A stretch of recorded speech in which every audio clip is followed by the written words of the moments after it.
আল্লাহর বিরোধিতা করব না। আল্লাহ পাক রব্বুল আলামিন সুদকে হারাম করেছে, ঘুষকে হারাম করেছে।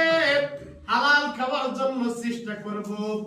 যদি আমরা হালাল খেয়ে মরতে পারি, আল্লাহ পাক রব্বুল আলামিন নবীকে বলতেছেন, নবী আপনি বলেন, লা ইয়াদখুলুল জান্নাতা জাসাদুন গুযিয়া বিল হারাম।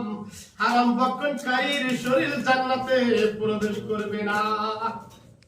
তাহলে আমি ইবাদত করলাম, নামাজ পড়লাম, 5 ওয়াক্ত জায়গা 10 ওয়াক্ত পড়লাম, আমি ঘুষ খেলাম, 10 ওয়াক্ত জায়গা 8 ওয়াক্ত পড়লাম, সুদ খেলাম, তাহলে তোমাকে নামাজে কি বলছিলাম?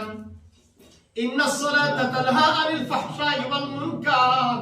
তোমাকে নামাজ খারাপ কাজ থেকে বিরত রাখতে পারে নাই, তোমার নামাজ হয় নাই। তাহলে কি করতে হবে? নামাজ পড়তে হবে, একধানে খুশুর সহিত নামাজ পড়তে হবে।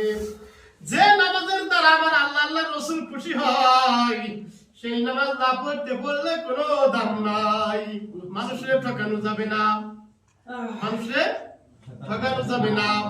আগে নিজের বোঝার চেষ্টা করতে হবে, তারপরে মানুষকে বুঝাইতে হবে। না হলে কিন্তু কবর আপনার একার জন্য রেডি। আমি ওই সময় বলছিলাম আয়াতুল্লাহ লাশ, আয়াতুল্লাহ মুর্দা। আমি আপনাদের কেন নাম বলি নাই, যাতে আপনারা বলেন কি আমি তো জীবিত। আমি জীবিত, আমাকে কেন লাশ বানাই দেয়? আমি নিজেকে বললাম আয়াতুল্লাহ মুর্দা। আয়াতুল্লাহর কত কষ্ট হবে সেটা আয়াতুল্লাহ বুঝবে, এই বুঝার ক্ষমতা আপনাদের কেড়ে নাই। এই জন্য কি করা দরকার?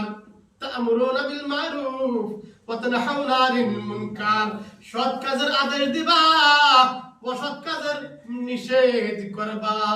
আল্লাহ পাক রব্বুল আলামিন আমাকে আপনাকে কোরআন হাদিস মেনে চলার তৌফিক দান করুন। সবাই বলি আমিন।